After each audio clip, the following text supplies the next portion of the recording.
শহীদ president Ziaur Rahman মানুষের ভালোবাসা পাচ্ছেন, কারণ তিনি শাহাদাত বরণ করেছেন। কাল মানুষ বলে বেড়াবে যে শহীদ প্রেসিডেন্ট শাহাদাত বরণ করেননি, তিনি আত্মহত্যা করেছেন। বেগম জিয়ার যখন বাসা ছেড়ে দিতে হয়, তিনি যখন কাঁদেন, তখন বাংলাদেশের মানুষ কাঁদে। গত পর্বে আমরা জামাতের গুড মুভ নিয়ে আপনাদের সঙ্গে কথা বলেছিলাম। আজকে দেখাবো বিএনপির রাজনীতিতেও একটা গুড মুভ দেখা গেছে। জামাত বিএনপির রাজনীতি যদি সুন্দর হয়ে ওঠে, কিংবা তারা যদি তাদের মুভমেন্টটাকে শুভ দিকে নিতে চায়, তাহলে বাংলাদেশের টোটাল রাজনীতিটার পরিবর্তন হয়ে যাবে। কিন্তু আদৌ কি তারা সফল হবে? আমরা দেখলাম যে সংসদে দাঁড়িয়ে অত্যন্ত চমৎকার হৃদয়গ্রাহী ভাষায় কথা বলেন প্রধান বিরোধী দলীয় নেতা ডাক্তার শফিকুর রহমান। আমরা দেখলাম সংসদের ভেতরে দুজন স্পিকারই অত্যন্ত সম্মানের সঙ্গে কথা বলেন প্রধান বিরোধী দলীয় নেতার সঙ্গে। আমরা দেখলাম খোদ প্রধানমন্ত্রী তারেক রহমান অত্যন্ত সম্মান দিয়ে কথা বলেন প্রধান বিরোধী দলীয় নেতা ডাক্তার শফিকুর রহমানকে। তিনি কথা বলার সময় তিনি প্রধানমন্ত্রী আর ডাক্তার শফিকুর রহমান প্রধান বিরোধী দলীয় নেতা, এইটা মাথায় রাখেন, নাকি তিনি জামাতের আমির, যে জামাতের সঙ্গে ২০ বছর একসঙ্গে ঐক্যবদ্ধ আন্দোলন করেছে তার মা বেগম খালেদা জিয়া, অর্থাৎ মায়ের কলিগ হিসেবে দেখেন। আমার ধারণা তারেক রহমান যে ধরনের শ্রদ্ধা প্রদর্শন করেন সেটি মায়ের কলিগ সে দৃষ্টিভঙ্গির কারণে করেন। অপরদিকে যখন ডাক্তার শফিকুর রহমান সংসদে কথা বলেন, তখন তার মাথায় যে প্রতিপক্ষ বা সরকারি একটি দল, ট্রেজারি বেঞ্চ, যে কোনোভাবে তাদেরকে সমালোচনা করতে হবে, এই মানসিকতা থেকে কথা না বলে বিগত ৫০ বছরের সমস্ত রীতিনীতি ভেঙে তিনি সরকারি দলকে, সরকারি দলের যেই যে জায়গায় সমালোচনা করার ঠিক সেই জায়গাগুলো তুলে ধরেন, এবং যেই যেই জায়গায় সমর্থন করা দরকার, যে যে জায়গায় তাদেরকে সাপোর্ট দেওয়া দরকার, সহযোগিতা করা দরকার, অবিরামভাবে এবং নিঃশর্তভাবে স্বেচ্ছায় সেই সহযোগিতা করেন। আমরা প্রথম থেকে দেখেছি অনেক সংসদ সদস্য নিজেদের মধ্যে সেই চিরাচরিত প্রথা ফিরিয়ে আনার চেষ্টা করেছেন, অর্থাৎ বিরোধী দলকে ব্যাশিং করা, বিরোধী দলের পক্ষ থেকে সরকারি দলকে অপবাদ দেওয়া বা অভিযোগ আরোপ করা, এইরকম একটা খেলা প্রায় শুরু হয়ে যাচ্ছিল। বিশেষ করে যে ব্যক্তিটা নিজেই বলেন যে তাকে সবাই ফজু পাগলা বলে, এবং তিনি প্রত্যেকবার তার বারবার দাবি করতে হয় যে সে একজন মুক্তিযোদ্ধা।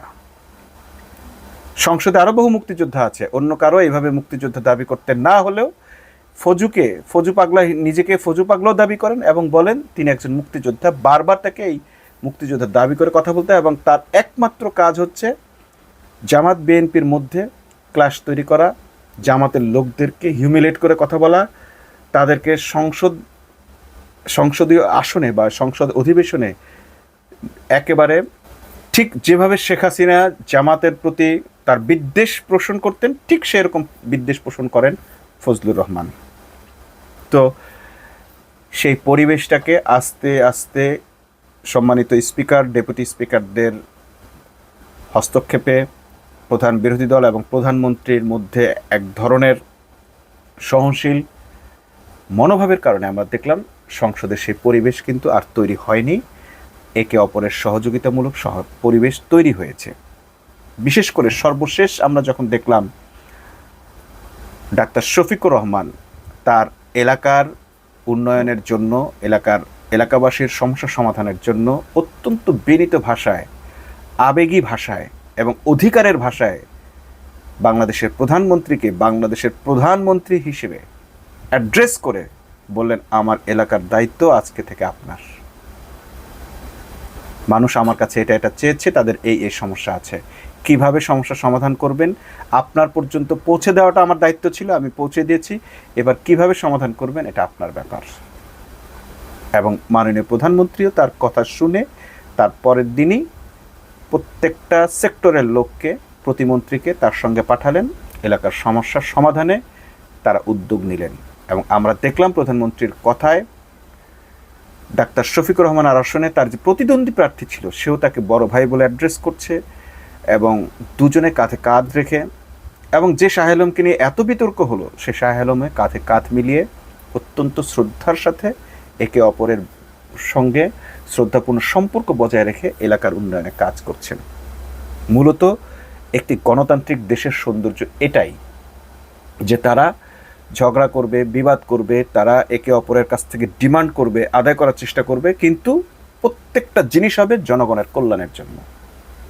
যে তার এলাকার জন্য যত বেশি বা মানুষের জন্য যত বেশি উপকার বা কল্যাণকর জিনিস চেয়ে আনতে পারবে, আদায় করতে পারবে, সেই চেষ্টাটা করবে। এবং তারা সে কাজটি করলেন এবং প্রত্যেকেই প্রত্যেকের জায়গার দায়িত্বটা পালনে সচেষ্ট হলেন। এমনকি রাষ্ট্রের কোষাগার বা রাষ্ট্রের অর্থায়নে যেটা সম্ভব হয়নি, সেটি ডাক্তার শফিকুর রহমান এবং তার যে বিরোধী প্রার্থী ছিল, সরকারি দলের যে প্রার্থী সেখানে নির্বাচিত হননি, তিনিও পর্যন্ত তার ব্যক্তিগত পক্ষ থেকে সেখানে অনুদান দেওয়ার ঘোষণা দিয়ে এসেছেন। এই যখন বাংলাদেশের রাজনীতির পরিস্থিতি, তখন আমরা আবার একটা গ্রুপকে দেখলাম এই রাজনীতিকে উত্তপ্ত করার সর্বাত্মক চেষ্টা চালাচ্ছে। তার নজির আমরা দেখলাম গুলিস্তানে। জামাতের কয়েকজনকে যুবদলের কর্মীরা খুনের নেশায় মত্ত হয়ে এমনভাবে পিটিয়েছে যে 4 জনের অবস্থা মুমূর্ষ। কিন্তু আমরা আবার সরকারের একটা গুড মুভ দেখলাম যে যারা হামলা করেছে তাদেরকে গ্রেপ্তারও করেছে কাউকে কাউকে, এবং যাতে তাদের চিকিৎসা হয় সুন্দরভাবে সেই ব্যাপারেও তদারকি করেছে। কিন্তু শত্রুকে থেমে আছে? শত্রুরা তাদের পরবর্তী পদক্ষেপে এগিয়ে গেল। সেটা কি? এবার শুরু করলো, যেহেতু জামাতকে দিয়ে জামাত বিএনপির মধ্যে তাদের প্রত্যাশিত ক্লাশ, ঝগড়া, বিবাদ তারা লাগাতে পারেনি, যখন সেটা থেমে গেল তখন তারা আবার নতুন চাল শুরু করলো। এবার শুরু করলো এনসিপিকে দিয়ে। এনসিপি সাভারে একটা সমাবেশ করছে, তারা বিভিন্ন জায়গায় তাদের পদযাত্রা করবে এই জুলাইতে। জুলাই সনদ যেন বাস্তবায়ন হয় তার দাবিতে তারা এই জনমতগুলো তৈরি করছেন, বিভিন্ন মানুষের কাছে যাচ্ছেন। অত্যন্ত সুচিন্তিত এবং গণতান্ত্রিক একটি পথ। হরতাল নয়, ভাঙচুর নয়, কোনো ধরনের ক্লাশ নয়, স্রেফ জনসভা, পথসভা এনসিপি করছে। সাভারে যখন তারা গেল, সেই সাভারে তাদের উপরে হঠাৎ করে বোমা হামলা করা হলো, ককটেল হামলা করা হলো, এবং সেখানে বেশ কয়েকজন আহতও হলো। কিন্তু ষড়যন্ত্রকারীরা বিএনপির কর্মী সেজে, বিএনপির অ্যাক্টিভিস্টদের যে প্রতিষ্ঠিত পেজগুলো আছে সেই পেজগুলো থেকে এনসিপির বিরুদ্ধে একদিকে হামলা করলো, আরেকদিকে আবার তাদের বিরুদ্ধে অপপ্রচার শুরু করলো, বলা শুরু করলো যে এটা এনসিপির নাটক। এই ধরনের কথা কখনো সত্য হলেও বলতে নেই। কেন বলতে নেই? আজকে আপনি এনসিপির অনুষ্ঠানে বোমা হামলা হলে সেটা যদি নাটক মনে করেন, কালকে তারেক রহমানের সমাবেশে যদি বোমা হামলা হয় সেটাকেও মানুষ নাটক বলবে। এবং এটা ধরে রাখেন, তৃতীয় একটা পক্ষ আছে যারা বিএনপির সমাবেশেও হামলা করবে। এই এনসিপির মিটিংয়ে যারা হামলা করেছে তারা বিএনপির মিছিলও হামলা করবে, আগামীকালই হামলা করবে, বা তারপরের দিনই হামলা করবে, যেন সারা দেশের মানুষের মনে হয় যে এই হামলাটা এনসিপি করেছে। আপনারা নিশ্চয়ই জানেন সেই গল্পটা, হিন্দু মুসলমানের মধ্যে দাঙ্গা কিভাবে লাগানো হতো। হিন্দু বাড়িতে গরুর গোশত ফেলে আসা, আর মুসলমানের বাড়ির সামনে, মসজিদের সামনে, বাড়ির সামনে শুকুরের মাংস ফেলে আসা। এই কাজটি শয়তানরা করত এবং উভয়ের সঙ্গে বিবাদ লাগাতো। ঠিক সেই কাজটা করেছে এবার এই তৃতীয় পক্ষ। বিএনপির এস্টাবলিশ বা এতদিনকার পরিচিত প্রতিষ্ঠিত পেজগুলো থেকে এনসিপির বিরুদ্ধে যা তা প্রচার করা হলো, নাটক বলে প্রচার করা হলো, ভিকটিমদেরকে ব্লেম দেওয়া হলো। কিন্তু সরকার কি করেছে? ঠিক সেই মুহূর্তটা এনসিপিও সরকারের উপর বিষোৎকার করতে বাধ্য হয়েছে। এনসিপির সমর্থকরা, জনগণ, মানুষ, অন্য যারা এনসিপিকে পছন্দ করে কিংবা যারা এই ধরনের হামলাকে অপছন্দ করে, তারা সবাই বিএনপি সরকারের উপর ক্ষোভ ঝেড়েছে। কিন্তু সরকার অত্যন্ত ধৈর্যের পরিচয় দিয়ে তাদের অ্যাক্টিভিস্টদের মুখে থুতু ছিটিয়ে দিয়েছে। তাৎক্ষণিক সেখানে পুলিশ প্রশাসন ব্যবস্থা নিয়ে যাদেরকে গ্রেপ্তার করেছে তারা দুজনই যুবলীগের কর্মী। এদিকে ভারতের প্রতিষ্ঠিত মিডিয়াগুলো, ভারতের টাকায় চলা, রয়ের টাকায় চলা বাংলাদেশের কিছু মিডিয়া এবং অ্যাক্টিভিস্ট এই ধরা পড়ার ঘটনার আগেই এনসিপির কর্মী ধরা পড়েছে, এনসিপির কর্মী হ্যানত্যান দিয়ে ফটো কাট করে নিউজের নামে ফটো কাট প্রচার করতে শুরু করেছে। এরা হচ্ছে পরিস্থিতি ঘোলাটে করে। সরকার সে সুযোগটা না দিয়ে দুজনকে গ্রেপ্তার করলেন এবং দুজনেই যুবলীগ কর্মী। এত দ্রুত তাদেরকে গ্রেপ্তারের মধ্য দিয়ে অন্য কারো ওপর দায় না চাপিয়ে ঠিক যে কাজটা বিএনপির অ্যাক্টিভিস্টরা করেছিল, আমাদেরও ধারণা হচ্ছিল যে সরকারও ঠিক সেম কাজটা করবে, কারণ অতীত রেকর্ড এরকম আছে, ভিকটিমকে ব্লেম দেওয়ার রেকর্ড আছে। কিন্তু সেটা সরকার না করে তার জনগণ, তার অ্যাক্টিভিস্টদের মুখে থুতু ছিটিয়ে দিয়ে এমন দুজনকে গ্রেপ্তার করা হলো যাদের জড়িত হওয়ার আশঙ্কা আছে এবং যারা জড়িত বলেই সন্দেহভাজন হিসেবে ধরা পড়েছে। প্রমাণ তো আদালতে হবে, কিন্তু তারা যুবলীগের সঙ্গে জড়িত। যদি রাষ্ট্রে অনেক ধরনের ঘটনা ঘটবে, তৃতীয় পক্ষ অনেক ধরনের সুযোগ গ্রহণ করবে, এই জাতীয় ঘটনাগুলোকে রাষ্ট্রের উচিত এইভাবেই তড়িৎ অ্যাড্রেসিং করা। যদি পূর্বের রাজনীতির মতো ব্লেম গেম দেওয়া হয়, মানুষ মারবেন আপনারা, আবার বলবেন তারা নাটক করেছে, তারা নিজেরাই তাদের উপরে হামলা করেছে, এই রকম যদি হয় প্রত্যেকটা ঘটনায় আপনি ফেঁসে যাবেন। আপনি আজকে শহীদ প্রেসিডেন্ট জিয়াউর রহমান মানুষের ভালোবাসা পাচ্ছেন কারণ তিনি শাহাদাত বরণ করেছেন। কাল মানুষ বলে বেড়াবে যে শহীদ প্রেসিডেন্ট শাহাদাত বরণ করেননি, তিনি আত্মহত্যা করেছেন। কারণ আপনি যেহেতু অন্যের উপর হামলার ঘটনাকে বলছেন আত্মহত্যা, নিজেরা হামলা চালিয়েছে, তাহলে তারাও তাই বলবে। বেগম জিয়াকে বাংলাদেশের মানুষ ভালোবাসে, দলমত নির্বিশেষে ভালোবাসে। বেগম জিয়ার যখন বাসা ছেড়ে দিতে হয়, তিনি যখন কাঁদেন, তখন বাংলাদেশের মানুষ কাঁদে। পশু ছাড়া আমার ধারণা বাংলাদেশের সব মানুষ সেদিন কেঁদেছে, যেদিন বেগম জিয়া তার বাড়ি ছেড়ে এক কাপড়ে বেরিয়ে গিয়েছিলেন। সেই কথাটা মনে পড়লে এখন আমাদের বুকের ভেতর কান্নার সুর বেজে ওঠে। একজন নারী তার স্বামীর স্মৃতি বিজড়িত বাড়ি থেকে এক কাপড়ে বেরিয়ে আসতে বাধ্য হয়েছিল। কিন্তু আজকে বিএনপির অ্যাক্টিভিস্টরা যখন অন্য একটি দলের সমাবেশে হামলা হয় আর সেটাকে নাটক বলে, তখন এই অ্যাক্টিভিস্টরা আবার পাল্টা বলতে বাধ্য হয় যে তাহলে বেগম জিয়াও সেদিন ওটা নাটক করেছিল। তাদের মনের বিরুদ্ধে গিয়ে তাদেরকে এই কথা বলতে হয় প্রতিপক্ষের কারণে। বিএনপির অ্যাক্টিভিস্টরা এইভাবে, বিএনপির অ্যাক্টিভিস্ট কিনা এরা আমি জানি না, বিএনপির অ্যাক্টিভিস্ট সেজে এই হাইব্রিডরা বিএনপিরকে এইভাবে আওয়ামী লীগের পর্যায়ে নিয়ে যাচ্ছে। হুবহু আওয়ামী লীগ যা করেছে, এই বিএনপির অ্যাক্টিভিস্টরা, বিএনপির এই পেজগুলো ঠিক সেই কাজটা করছে। আপনারা খেয়াল করেন, নীলোফার চৌধুরী মনি, সে হুট করে মিডিয়ায় বলে দিল যে পুলিশের হাতে স্নাইপার ছিল না, অথচ আমাদের কাছে সমস্ত তথ্য প্রমাণ আছে। 1920, 21, 22, 23 পর্যন্ত কয়টা করে স্নাইপার পুলিশ কিনেছে বাংলাদেশের। সমস্ত ক্রয় রসিদ, ক্রয় টেন্ডার, এগুলো পত্রিকায় প্রকাশিত হয়েছে। পুলিশ যে স্নাইপার কিনেছে সেই প্রমাণ আছে। আর নীলুফার ইয়াসমিন, পুলিশ যে গুলি করছে তার প্রমাণ আছে। গুলি করা অবস্থায় তাদেরকে ছাদ থেকে ধরে পিটিয়ে মেরে ব্রিজে ঝুলিয়ে রাখা হয়েছে, সেগুলোর প্রমাণ আছে। কিন্তু নীলুফার চৌধুরী ঠিক শেখ হাসিনার ভাষায় বললেন পুলিশ স্নাইপার ব্যবহার করেনি। তারা বোঝাতে চেষ্টা করেছে অন্য কেউ গুলি করেছে। পুলিশ যে সরাসরি গুলি করছে, আবু সাইদের বুকে যে পুলিশ গুলি করেছে, নীলুফার চৌধুরী মনি কি এটা অস্বীকার করতে পারবেন? সেনাবাহিনীর সদস্যদেরকে দিয়ে যে গুলি করানো হয়েছে অস্বীকার করতে পারবেন? যাত্রাবাড়িতে পুলিশ যে সরাসরি ছাত্র জনতার উপর গুলি করছে, এই ফুটেজ আছে না? এরকম 232টার উপরে প্রমাণ এবং সরাসরি গুলির রেকর্ড জাতিসংঘের কাছে আছে। নীলুফার চৌধুরী বলে পুলিশকে কেউ নাকি গুলি করতে দেখে নাই। হঠাৎ করে তিনি আওয়ামী লীগ সাজার জন্য, হঠাৎ করে তিনি জুলাইকে অস্বীকার করার জন্য এই ধরনের বয়ান তৈরি করেছেন। এক নীলুফার চৌধুরীর বয়ান শুনে মনে হতে পারে যে এটা বিএনপির বয়ান, সরকারের বয়ান, কিন্তু আমরা দেখলাম অল্প সময়ের মধ্যেই ছাত্রদলের কেন্দ্রীয় সভাপতি রাকিব এটার প্রতিবাদ করে বসলো। এইটাই হচ্ছে রাজনীতির গুড মুভ।